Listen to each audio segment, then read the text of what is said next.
Hello दोस्तों, welcome आपका career builder channel पर। और आज हम इस वीडियो में आपके लिए लेकर आए हैं एसएससी सीपीओ 2024 की तैयारी आप किस तरीके से कर सकते हैं।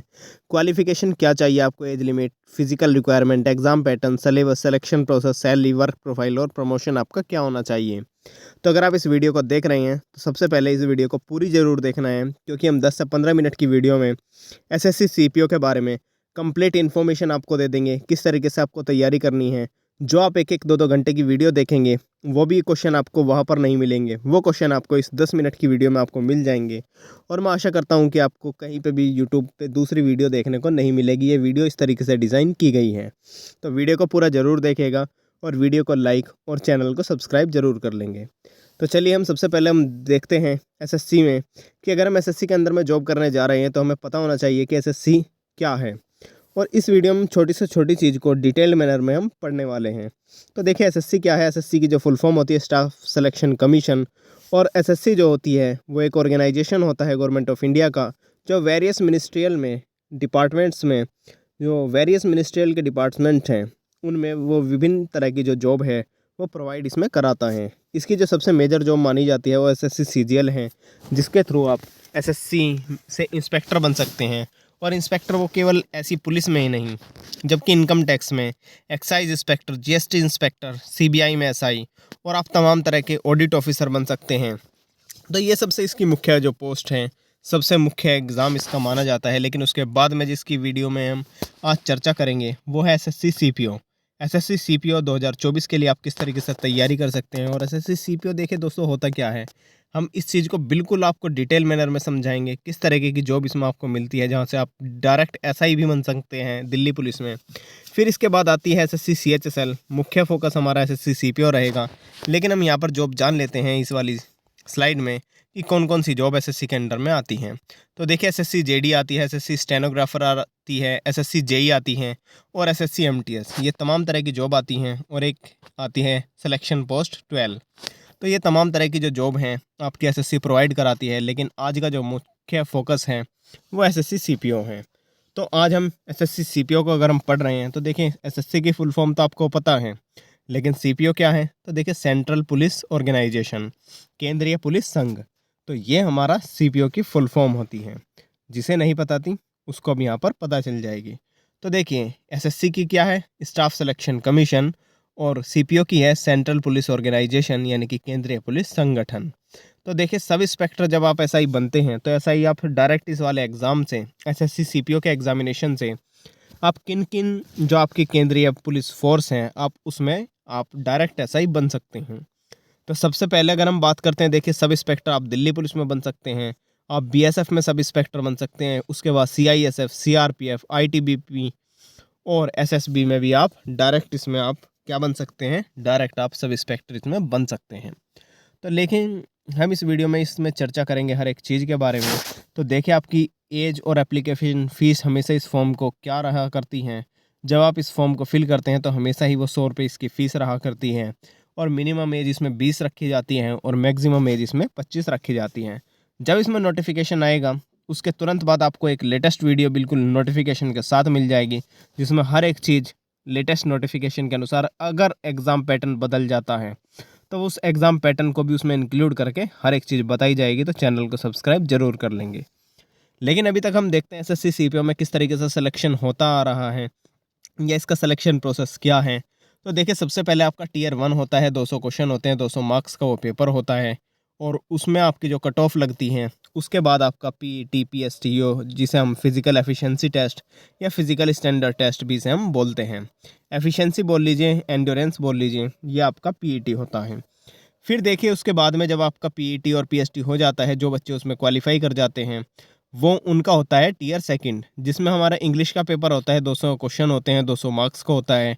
और जो इस पेपर को क्वालिफाई कर जाता है, जो इस पेपर की कट ऑफ को क्वालिफाई कर जाता है, उन बच्चों का मेडिकल होता है। और फिर जो फाइनल आपकी मेरिट लगती है, जो फाइनल मेरिट लगती है सिलेक्शन की, वो टीयर 1 और टीयर 2 के नंबर पर लगती है। देखिए एसएससी सीपीओ के सिलेबस की अगर हम बात करते हैं तो आपको इसमें 4 सब्जेक्ट हिट करने हैं। हिट मैथमेटिक्स है, रीजनिंग है, इंग्लिश है, जनरल अवेयरनेस है। जनरल अवेयरनेस में अगर मैं बात करूं तो स्टैटिक जीके, करंट अफेयर्स और जीएस हैं। साइंस का भी इसमें पोर्शन दोस्तों पूछा जाता है। फिर हम बात करते हैं देखिए एग्ज़ाम पैटर्न की, तो पेपर 1 में आपका हर एक सब्जेक्ट से आपके 4 तरह के सब्जेक्ट होते हैं। हर एक सब्जेक्ट के 50 क्वेश्चन होते हैं, 50 मार्क्स के होते हैं और वो 2 घंटे में आपको करने होते हैं। यानी कि 200 क्वेश्चन का जो सेट होता है पेपर का, 200 ही नंबर का होता है और वो 2 घंटे में करना होता है। और इसमें दोस्तों 1/4 की नेगेटिव मार्किंग हुआ करती हैं। पेपर सेकंड जो है वो इंग्लिश लैंग्वेज और कॉम्प्रीहेंशन है, जो आपका टीयर सेकंड होता है मेडिकल के बाद में। मेडिकल से पहले जैसा हमने अभी यहाँ पर देखा था, देखिए जैसा भी हमने अभी यहाँ पर देखा था हमने कि जो आपका मेडिकल से पहले आपका टीयर सेकंड होता है। ठीक है, तो टीयर सेकंड जो था आपका, टीयर सेकंड का जो एग्ज़ाम पैटर्न है वो ये रहा कि इंग्लिश लैंग्वेज और कॉम्प्रीहेंशन इसमें आती है और नंबर ऑफ़ क्वेश्चन 200 होते हैं और मैक्सिमम मार्क्स इसमें 200 रखे जाते हैं। टाइम ड्यूरेशन इसकी भी 2 घंटे रहा करती है। चलिए फिर हम बात करते हैं देखिए इसके सिलेबस की। तो सिलेबस का आप एक स्क्रीनशॉट ले सकते हैं। जनरल इंटेलिजेंस और रीजनिंग का वो हमेशा से ही इसका ये सिलेबस रहा करता है कि आपका जो रीजनिंग का सिलेबस है कंप्यूटर बेस्ड 1 पेपर के लिए, जो टीयर 1 होता है, टीयर 1 के लिए सिलेबस क्या होना चाहिए, ये आपका रीजनिंग का सिलेबस था। फिर हम बात करते हैं जनरल नॉलेज और जनरल अवेयरनेस की। तो आपकी हिस्ट्री, ज्योग्राफी, पॉलिटी और इकोनॉमिक्स से क्वेश्चन आएंगे, कल्चर से आएंगे, आर्ट एंड कल्चर से आएंगे, जिसमें आपके फोक डांस, क्लासिकल डांस, जिसमें आप वीडियो भी देख सकते हैं फोक और क्लासिकल डांस की हमारे ही चैनल पर, जो कि बेस्ट वीडियो तैयार की गई है। केवल से 8 से 10 मिनट में ही आपको सारी चीज़ें समझा दी गई हैं। आप ट्रिक के पीछे जब तक दोस्तों भागेंगे आपकी कुछ चीज़ याद नहीं होगी। आपको हमेशा ही उस चीज़ को सही मैनर में याद करना चाहिए। तो देखिए आप देख सकते हैं बिल्कुल फोक एंड क्लासिकल डांस की वीडियो आप बिल्कुल देख सकते हैं। वो एक ही वीडियो तैयार की गई है हमारे चैनल के द्वारा और उस वीडियो को तैयार करने में ही कई दिन लग गए थे। अगर हम बात करते हैं देखिए क्वांटिटिव एप्टीट्यूड की, तो क्वांटिटिव एप्टीट्यूड जो है वो उसका सिलेबस ये रहा आपका। इसमें देखिए इसमें एडवांस और अर्थमेटिक दोनों तरह के क्वेश्चन इसमें पूछे जाते हैं। इंग्लिश कॉम्प्रीहेंशन आपकी जो एबिलिटी स्किल है, अगर आप उसके लिए इंग्लिश पेपर पढ़ रहे हैं तो बेशक आपकी इंग्लिश बहुत अच्छी होगी। फिर सेकंड पेपर जो होता है आपका, जो टीयर सेकंड होता है मेडिकल से पहले और पीईटी पीएसटी के बाद में, वो होता है केवल इंग्लिश का पेपर, अभी तक जो चलता आ रहा है। उसका भी सिलेबस ये रहा, आप स्क्रीनशॉट ले सकते हैं। अब फिर हम देखें दोस्तों, बात करते हैं फिजिकल स्टैंडर्ड टेस्ट की कि क्या रहा करता है। पहले आप टीयर 1 देंगे, उसके बाद में आपका फिजिकल स्टैंडर्ड टेस्ट होगा जिसमें आपकी हाइट और आपकी जो चेस्ट है वो नापी जाती है। तो जो मेल कैंडिडेट्स हैं, मेल कैंडिडेट्स की जो हाइट है वो 170 सेंटीमीटर होनी चाहिए और चेस्ट जो है वो 80 सेंटीमीटर होनी चाहिए और जब वो फूल जाने के बाद में 5 सेंटीमीटर का उसमें एक्सपेंड होना चाहिए और वो 85 सेंटीमीटर की फूलने के बाद हो जानी चाहिए। ठीक है, देखिए हमने इसमें ही ऊपर जो लिखा है कि there will be negative marking equal to 1/3। अच्छा, 1/3 की नेगेटिव मार्किंग हो चुकी है। ये 1/4 मेरे पिछले वाले की याद आ रही है, लेकिन 1/3 की नेगेटिव मार्किंग इस बार हो चुकी थी 2023 में ही। तो देखिए जो आपके जो ये कुछ कैंडिडेट्स हैं जो कि हिल एरिया से, गढ़वाल हैं, कुमोन हैं, हिमाचल प्रदेश के हैं, गोरखाज हैं, इन सभी के लिए जो हाइट रखी गई है वो 165 सेंटीमीटर रखी गई है और चेस्ट एक्सपेंशन जो है वो 80 सेंटीमीटर से 85 सेंटीमीटर तक होना चाहिए। जो ऑल कैंडिडेट्स हैं जो शेड्यूल्ड ट्राइब से हैं, जिसे आप एसटी बोलते हैं, उनकी हाइट 162.5 सेंटीमीटर होनी चाहिए, चेस्ट 77 सेंटीमीटर होनी चाहिए और वो फूलने के बाद 82 सेंटीमीटर, यानी कि यहाँ पे भी 5 सेंटीमीटर का फुलाव इसमें मांग रहे हैं।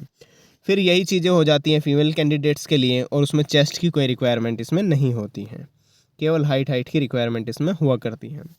फिर हम बात कर लेते हैं फिजिकल इंड्योरेंस टेस्ट की या फिजिकल एफिशिएंसी टेस्ट की कि आप उसमें कितने एफिशिएंस हो पाते हैं। कि देखिए फॉर मेल जो कैंडिडेट्स है, आपको 100 मीटर जो रेस है आपको 16 सेकंड में कवर करनी होती है और 1.6 किलोमीटर यानी कि आप 1600 मीटर जो है उसको 6.5 मिनट में कवर करना होता है। लॉन्ग जंप 3.65 मीटर 3 चांसेस में करने होते हैं, क्योंकि आप जब सुबह से लेकर दोपहर तक आप बैठे रहेंगे, उसके बाद में आपकी 1600 होगी, उसके बाद में 100 मीटर होगी, तो आपके पैर जो है कट जाते हैं। इसलिए आपको तीन चांस दिए जाते हैं ताकि आप लॉन्ग जंप और हाई जंप कर सकें। हाई जंप जो इसमें 1.2 मीटर रखी गई है उसे भी 3 चांस में करना होता है और जो शॉर्ट पुटअप होते हैं वो 16 लैब्स का वो 4.5 मीटर होता है, वो इन 3 चांसेस में रखा गया है।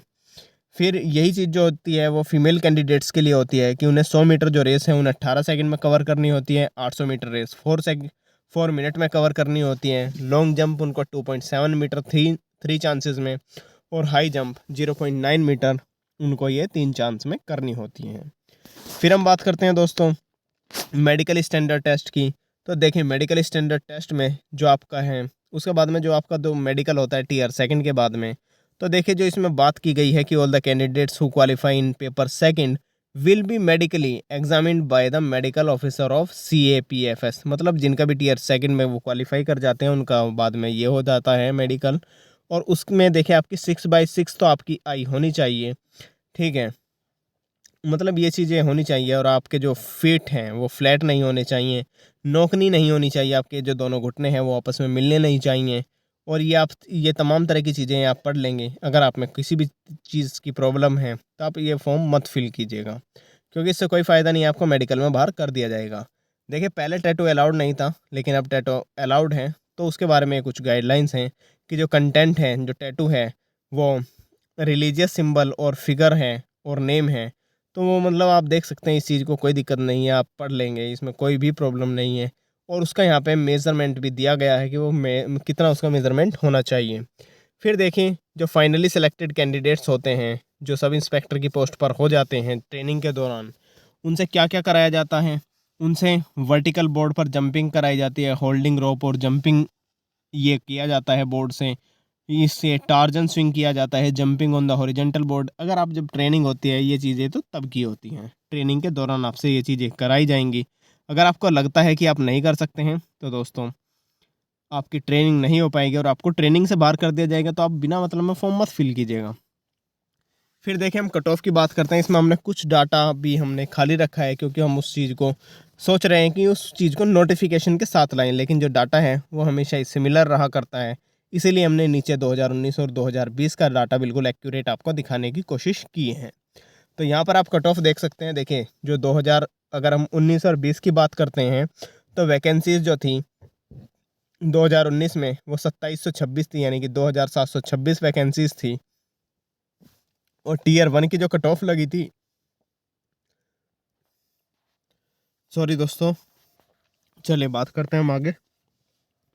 तो 2019 में 2726 वैकेंसीज थी और टीयर 1 जो हुआ था उसमें जो मेल कैंडिडेट्स थे उनकी 200 में से 101.19 पर मेरिट लगी थी। मतलब कि जिनका इतना मेरिट में नंबर आ रहे थे उनका ही फिजिकल कट ऑफ हुई थी, उन्हीं का ही फिजिकल हुआ था। तो ये चीज़ मैंने इसलिए फिजिकल कट ऑफ लिखा है। फिर उसके बाद में टीयर सेकंड हुआ है।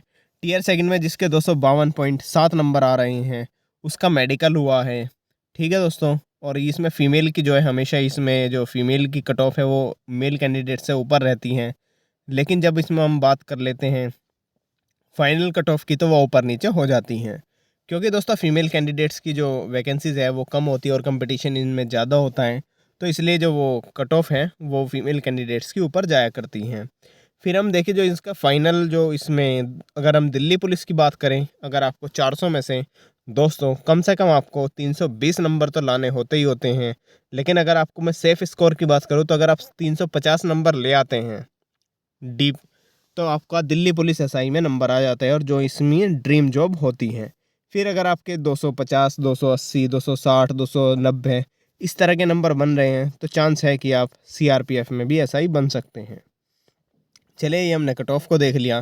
फिर सैलरी और पर्क्स क्या है, तो देखें सैलरी और क्या है कि 4200 ग्रेड पे की तो ये जॉब है। डियरनेस अलाउंस इसमें मिलता है आपको, हाउस रेंट अलाउंस मिलता है, ट्रांसपोर्टेशन अलाउंस मिलता है, एजुकेशन अलाउंस मिलता है बच्चों के लिए।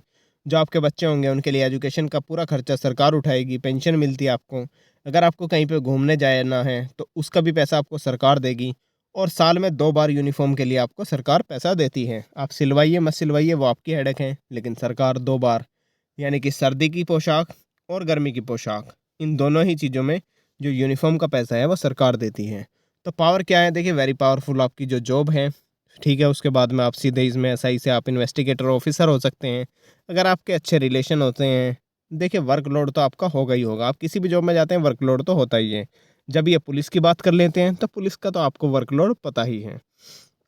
और अगर डीपीएसआई हो जाते हैं तो हमेशा लाइफ टाइम आपको दिल्ली में ही रहना है। लेकिन जो दूसरे हैं जैसे बीएसएफ है, सीआरपीएफ है, सीआईएसएफ है, इनकी पोस्ट तो दोस्तों बहुत दूर दूर भी हो जाया करती हैं, इनके ट्रांसफ़र होते रहते हैं।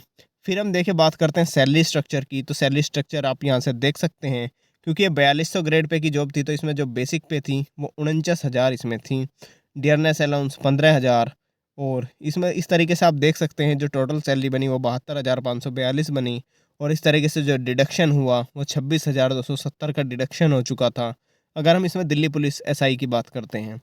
और जो आपके जो हाथ में पेमेंट आती है वो लगभग फर्स्ट उसमें ही 46,042 रुपये आपकी जो इसमें पेमेंट आपके इन हैंड आपको मिलती हैं। तो चलिए दोस्तों, वीडियो को लाइक ज़रूर कर दें, चैनल को सब्सक्राइब कर दें और बेल आइकन को प्रेस कर दें।